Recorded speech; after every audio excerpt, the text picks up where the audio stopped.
Hello and welcome to another edition of Talk Vietnam. Now in this week's episode we are not in a studio because why would we when we can enjoy the beautiful beaches, the absolutely stunning sunshine and most importantly the water sports here.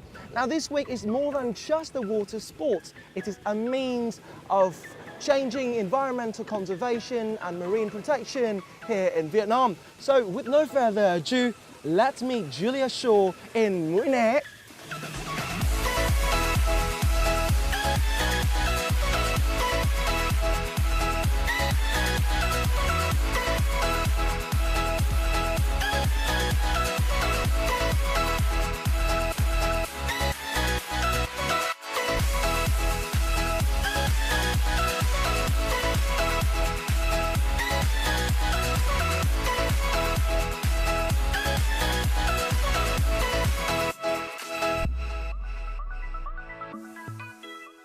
First of all, thank you very much for joining us here on Talk Vietnam. The name MANTA is rather quite a catchy name. I've always tried to figure out what it is. Could you tell us a little bit about the origin of it and what it derives from?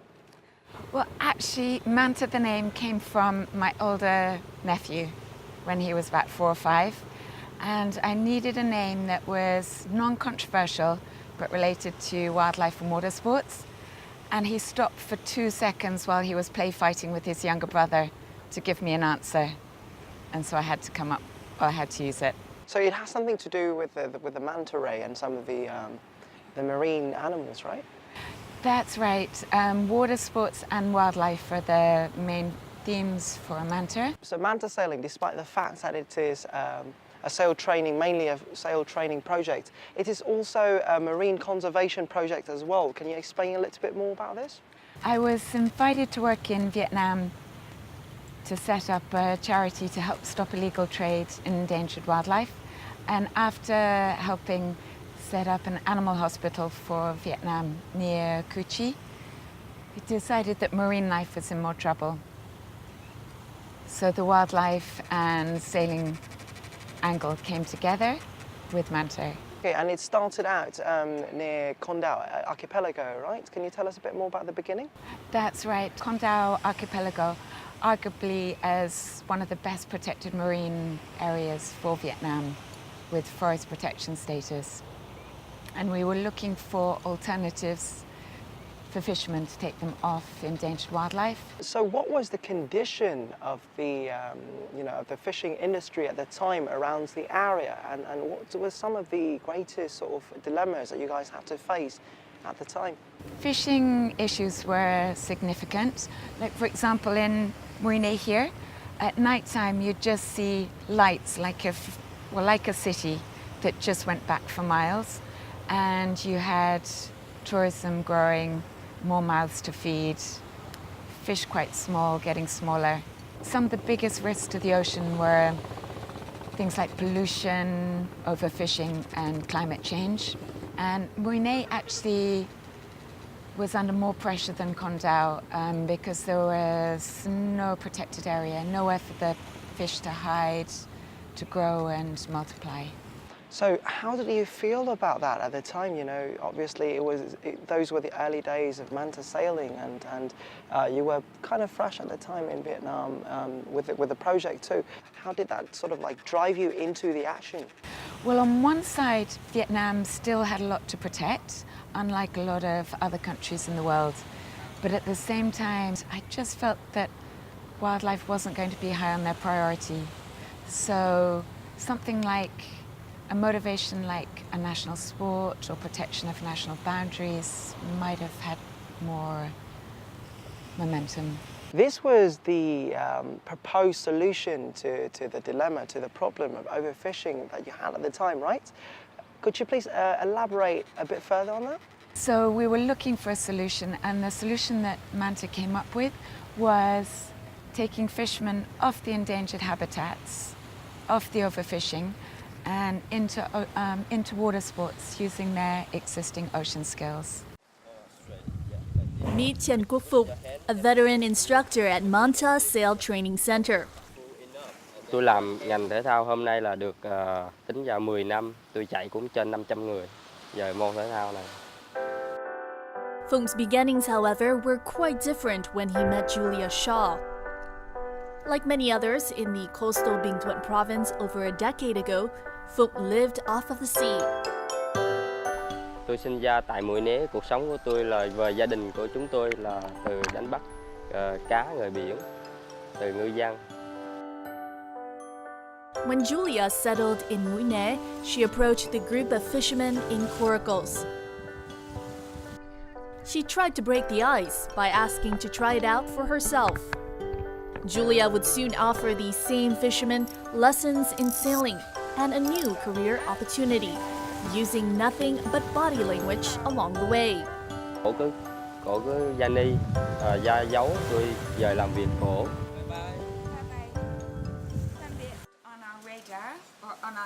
Years of training and friendship later, Phung is now among a group of former fishermen who work at MANTA alongside Julia. Fishing continues to be an indispensable source of livelihood for locals in the Bình Thuận coastal area. Nevertheless, jobs in water sports and tourism in general present alternative career options for the local community. Trước đây cuộc sống của tôi cũng đi nghề biển, thấy biển chả đồ nó cũng làm vất vả quá rồi, cũng đi không ở trên, đi lên đi xuống, rồi nhờ bạn bè rồi giới thiệu vô gặp cô Dua, rồi cô Dua mới cho vô đây làm, rồi cô Dua dạy đồ cách kỹ thuật, kỹ năng đồ bườm. Julia updates her employees on the latest international sailing techniques. In late 2013, MANTA also became the venue for the International Sailing Federation technical course for Level 1 coaches, funded by the International Olympic Committee. For some of the instructors, MANTA has given them a boost to a lifelong career in sailing. MANTA's first sailing manager now coaches the national team. Meanwhile, others have ventured beyond the sport. Rut here, for example, has become the top windsurfer in the region. Phung, on the other hand, is among the top 5 surfers in the region. Water sports have given him a different life. Thú vị nhất là khi mà mình học hành đẹp thể thao, tiếng Anh cũng hơi trôi chảy, thì lúc đó thì cảm thấy mình hạnh phúc đi, và cái ngành thể thao giúp đỡ mình rất nhiều và nó thay đổi cuộc sống của mình, và trong tương lai của mình sẽ mạnh hơn và khỏe hơn. Bùa có thể thao thể dục và có một cái kỹ năng gọi là thoải mái và tinh thần ổn định, tiếp xúc được nhiều người nước ngoài và có nhiều cái kỹ năng khác nhau và luôn luôn học tập.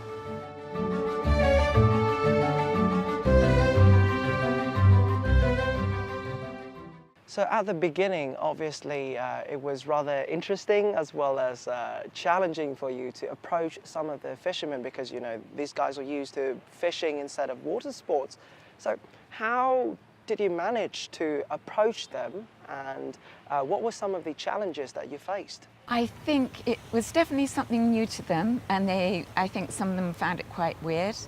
But I think some of the fishermen were aware that the marine stocks were falling, and they could see that water sports were growing, and so maybe were curious and also maybe looking for new work opportunities. Language was one of the biggest issues at the beginning, and so for example, when the guys started at MANTA, their English was as bad as my Vietnamese, but their English actually improved significantly, whereas mine stayed where it was. And what else sort of connected you guys? I think there is a passion for the environment, a passion for the ocean, and I think that's an international language, and that's what connected us. How has convincing these guys to shift from fishing into water sports as a livelihood sort of contributed to the social development here in the area, as well as the community? How has that changed their lives? Well, it gives them something more to bargain with their friends, something more to add to the community, I think. So, for example, in low season, when there's more time to interact with the rest of the community, they can exchange skills. So water sports training can be expensive, but they've got a training that they can swap with their mates. So for example, they can teach their friends sailing for free, and their friends can teach them windsurfing or kiteboarding or something like that. A bit of a barter trade. So you began this journey of training the fishermen into certified water sports trainers a few years ago. Mm-hmm. At the time, what were some of the challenges, some of the biggest difficulties? Right, there wasn't a reference point for sailing, so there were no standards, no international standards, and that was something that was a big concern for me, because I felt that we had to cover our backs. We had to make sure that we minimized the risks when Vietnam's capacity for water sports was probably much lower than, say, other countries where they'd had sailing for 200 years or so. So I decided to connect with World Sailing. What sort of skills would these guys expect to receive from these training courses provided by you guys? So we followed the World Sailing guidelines, and those guidelines help train beginners in how to sail safely alone, and also they give a framework all the way through to Olympic sports as well. Instead of selling their fish, they could sell their sailing skills to clients, tourists passing through, because with Vietnam's growing tourism trade and water sports trade. You said that these guys originally had some of their own sort of sea skills as well, right? Mm-hmm. How did this contribute to them adopting water sports? There are a few examples that come to mind immediately. One was the first job that I gave the fishermen was sanding and painting little wooden boats we had. And so I would go, sand, paint, and they would go, no, machine, gun. So I would think, okay, I would just wait. And they ended up borrowing a sanding machine from their friend, also an air compressor from another friend, and a paint gun. And they did the best paint job I have ever seen on a little dinghy. It's just incredible. So ever after that, I would just tell them what needed to be done and just wait for them to come up with the best solution. Back in 2010, we were having to train a national team for the Asian Beach Games in Oman. Yeah, and that was before we opened the sailing school. And so the idea was that Oman had quite light winds. So we decided to do our training very early morning when the winds were light. And one of the secrets for light wind sailing is to get the weight well forward. And so I would pass this on to them and expect them to just sit a little bit further forward. But no, they have the most incredible ocean skills and ingenuity. And within seconds, they were just standing at the mast, sailing the boat more like a windsurf than a sailboat. And I've never seen that in 50 years, but I couldn't fault it. Each sailing course at MANTA usually takes place in the morning, when the wind is light and most suitable for sailing. Today, James Harris and Kathy Brown have traveled from Ho Chi Minh City to take their first lesson in sailing. While their first venture out on the water wasn't exactly smooth sailing, the sail students had a memorable experience. It was my first time in a sailing boat. Capsized a couple of times, but that's to be expected. But it was a great deal of fun, and we intend to do it again. It's lovely for us to come here. Being on the sea is so much better than being on the beach. So really fun. At MANTA, each course is specifically tailored for each client, depending on their experience. As beginners, James and Kathy took the getting afloat lessons, while more experienced sailing enthusiasts could opt for progressive, race, or advanced sailing training. As former fishermen and also locals in the area, many of MANTA instructors have a uniqueness to offer their clients and students. Người dân đi biển người ta rất là giỏi về cái mặt là thời tiết và gió và sóng.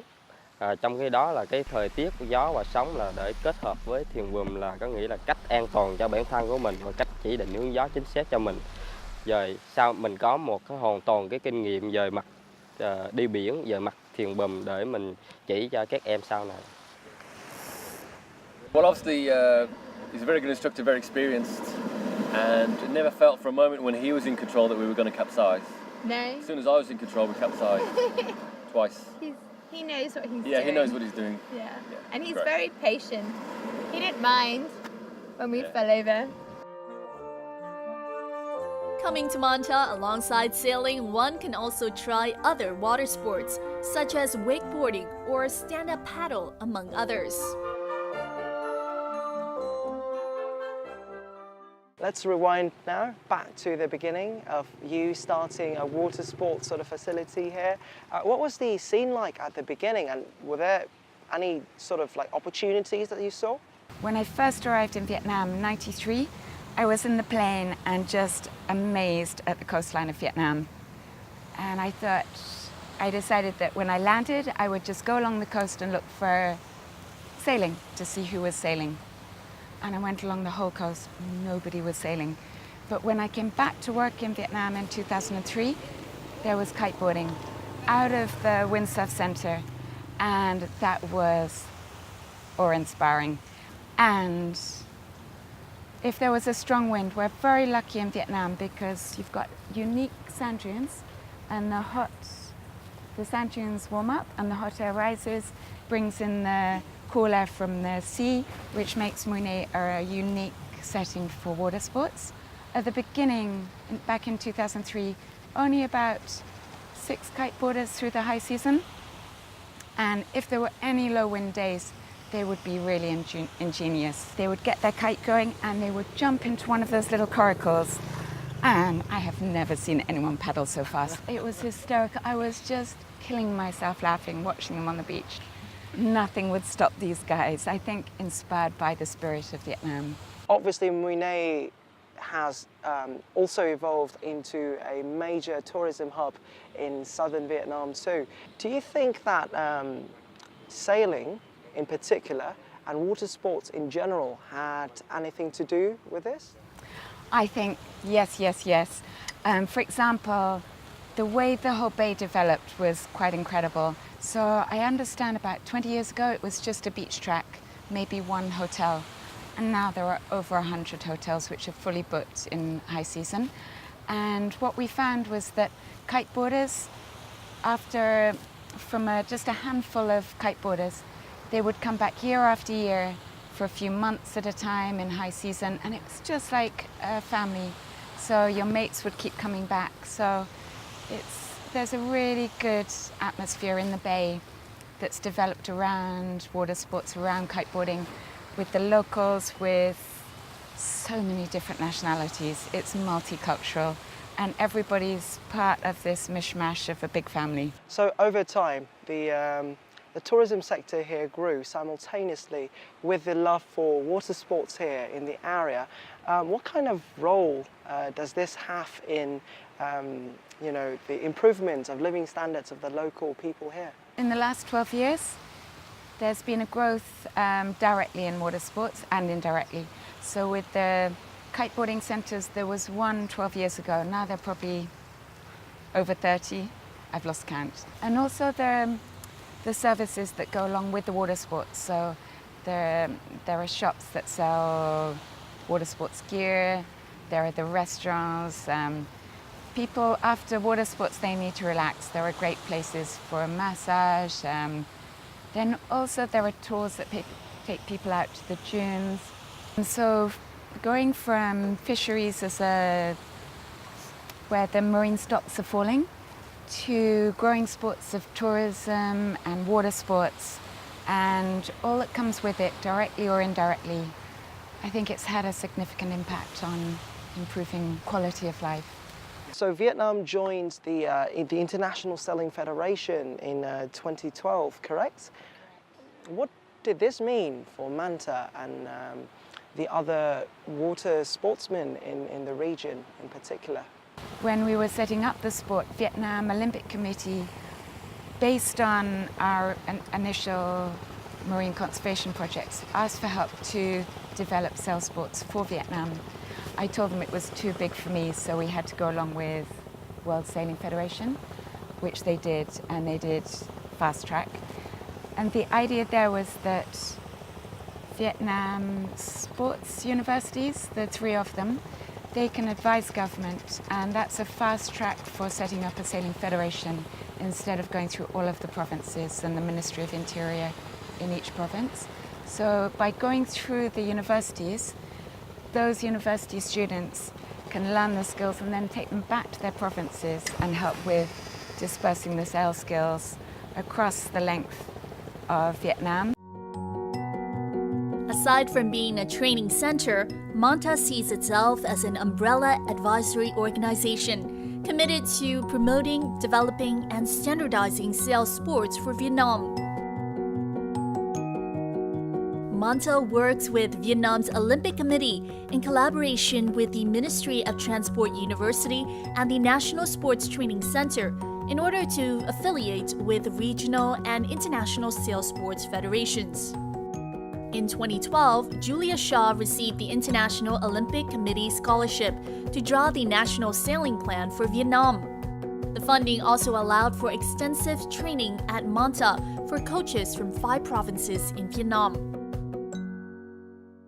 To get a better understanding, a more vivid understanding of how it works in each of these sailing sessions, I've asked Julia to actually put me into one of those and experience it all for myself and for you to watch as well. So what are you waiting for? Let's dive in.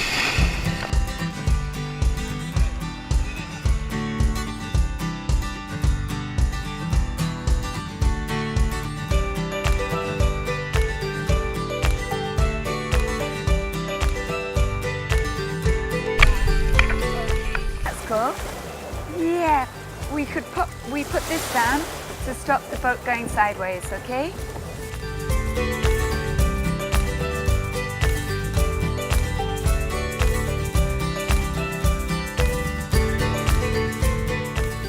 To balance the boat, one is with our body weight on the side, using the tow straps to keep us in the boat.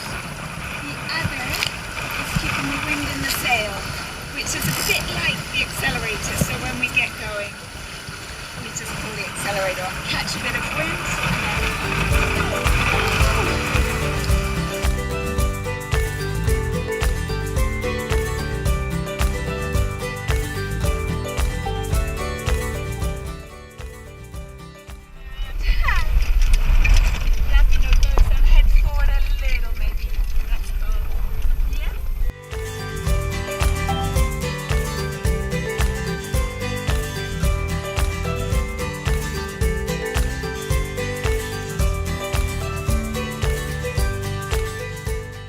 So what do you think are some of the most appealing factors about water sports in general and sailing in particular?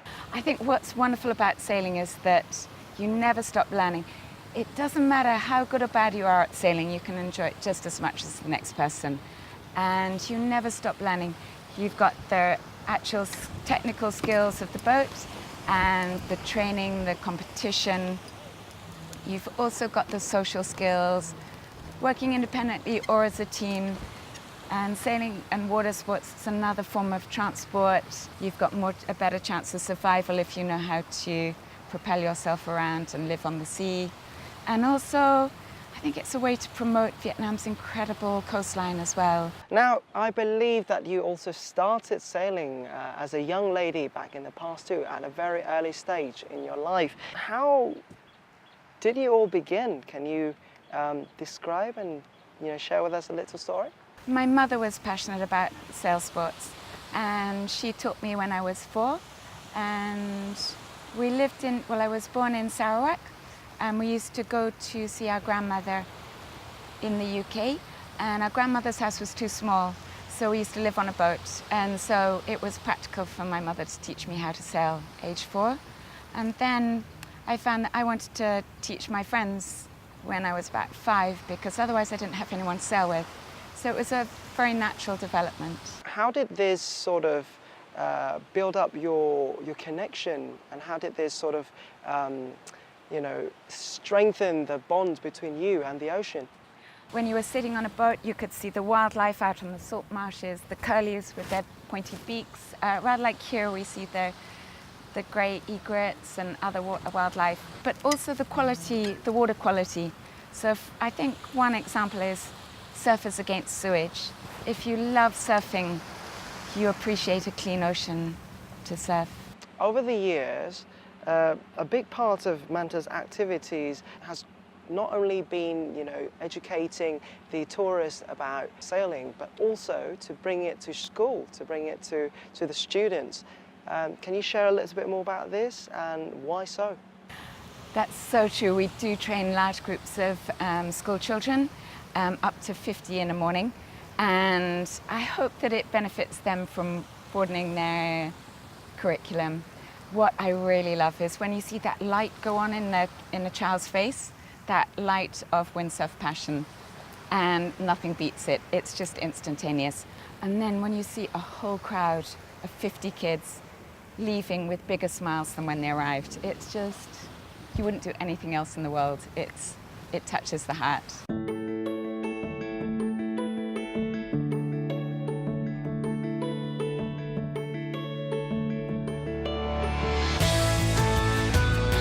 For school kids, coming to MANTA not only exposes them to training to sail safely alone and in teams, the youths are also introduced to a wide range of water sports survival skills.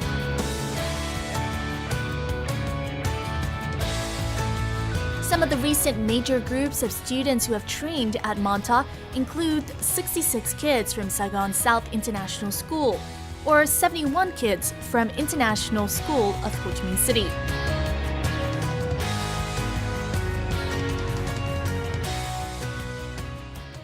So obviously, MANTA has been the primary reason that has occupied you and kept you here in Vietnam. Are there anything else that have actually been able to do so, to draw you to Vietnam, to glue you to Mui Ne? I think it's the friendships that have developed despite the odds, or maybe because of the odds. And I just love the way that my staff work like a family. I feel them as part of a family, and I love Vietnam for the friends I have here. And if I leave Vietnam for whatever reason, I just always want to come back. I miss Vietnam, whether it's the geography, whether it's the culture, whether it's my mates. Many benefits of Vietnam. The relaxed way of life, and you never stop learning. And having been so close to the ocean and the environment, obviously you've always cared for environmental conservation too.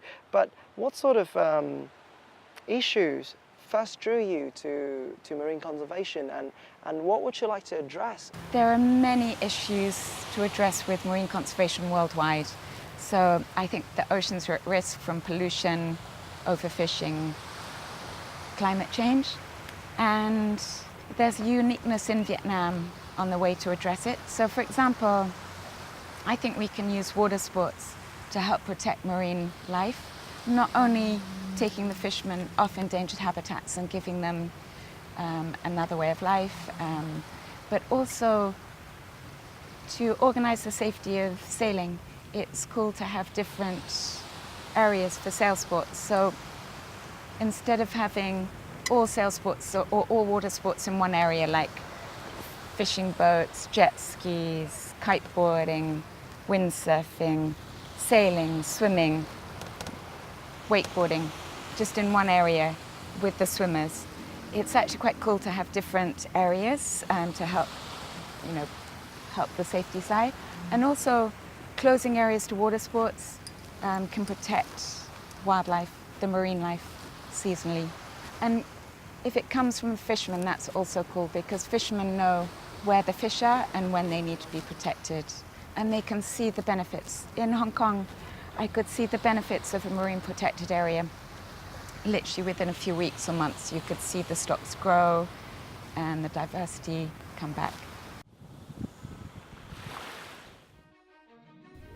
Julia first visited Vietnam in 1993 and came back to Ho Chi Minh City in 2003 to set up Wildlife at Risk, an organization combating illegal wildlife trade in the country.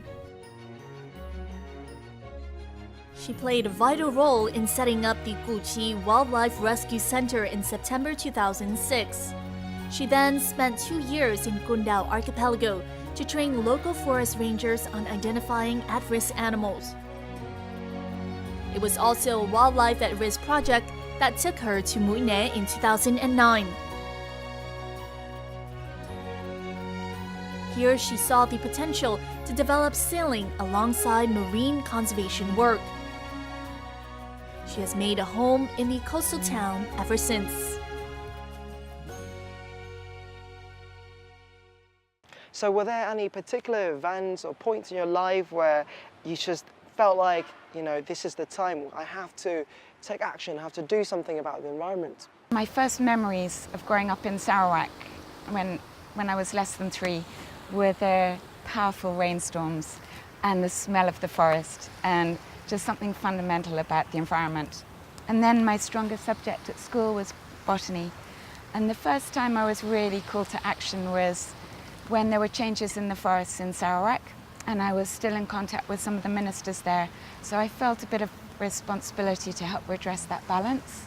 And I went to work with the Forest Department in 1990. When I was asked to work in Vietnam to help set up a charity to help stop illegal trade in endangered wildlife, I really had to draw on what could be done, because I knew nothing about Vietnam really and the Vietnam wildlife. So I went around looking to find out what people were doing, what had worked, what needed to be done, and just what we could do to help. Could you share a memorable story in a journey trying to protect the wildlife here in Vietnam? Okay, there was something quite unexpected. I just came back from Sarawak and the East Sea had just dropped a load of rubbish on the beach just in front of MANTA. And the Russian girls next door took photos, which sort of went not quite viral, but viral enough. And on Facebook, these pictures were shared with over 500 people.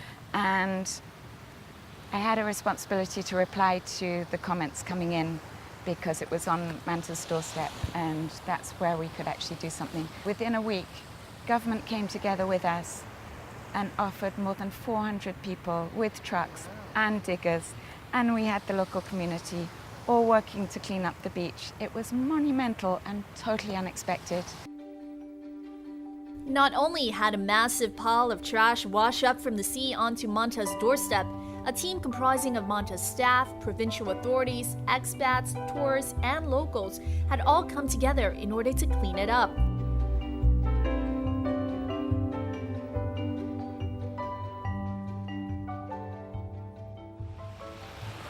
Beach cleanups have now become a part of MANTA's occasional weekend activity, changing the mindset of even some of their own employees. Một người dân á, như tôi, lúc đó tôi cũng thải rác thải ngoài biển cũng như mọi người khác. Trong khi mà tôi học cách theo mấy người nước ngoài, tôi giữ sạch cái môi trường, sạch đẹp hơn và cái đường phố sạch hơn và những cái bãi biển càng sạch tốt và có nhiều khách du lịch để tới tham quan và có một bãi biển để chơi thể thao tốt để có nguồn thu nhập cho cái du lịch Bình Thuận nói chung.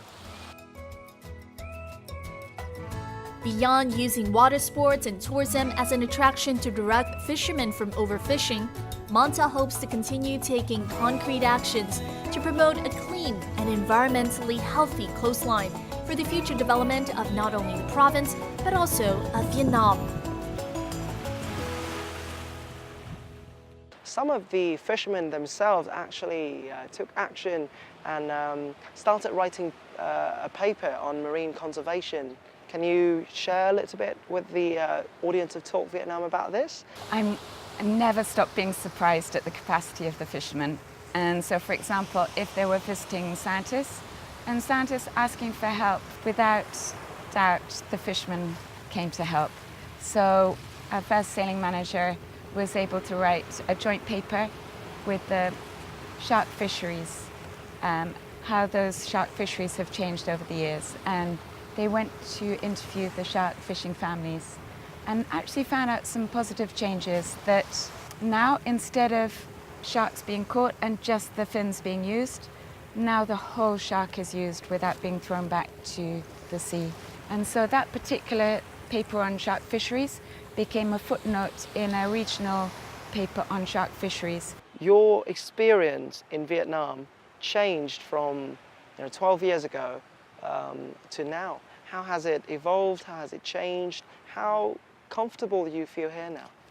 I feel much more grounded in Vietnam, and also with the environment. And when I arrived, I might have come with Western approach to conservation, for example.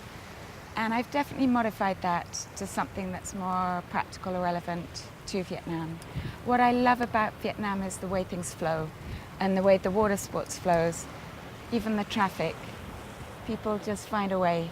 And also a culture that's still closely connected to the environment. For MANTA, besides overfishing, are there any other areas of concern that you guys would like to target, that you guys would like to change in the future? Well, directly with MANTA, we'd like to improve our sustainability, our buoyancy.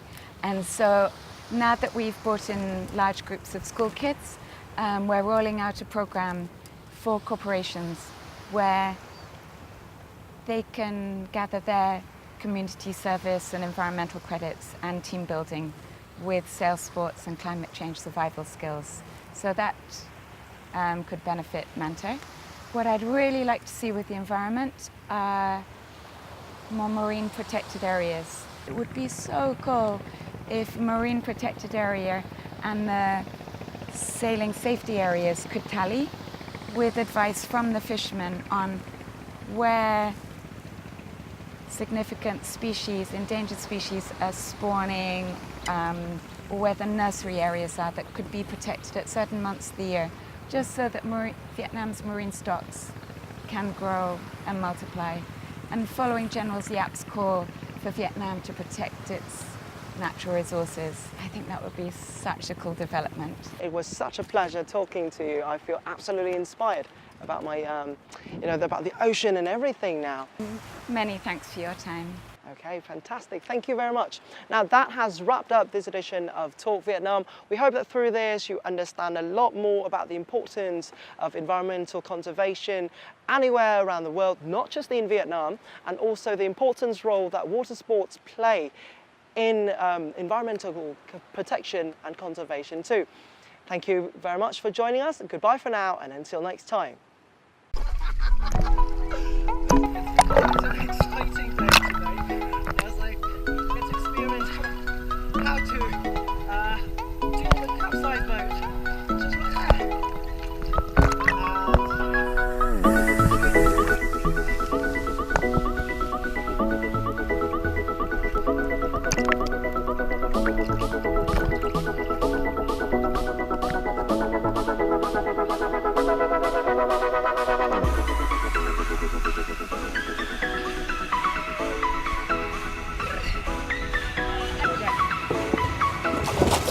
Not again!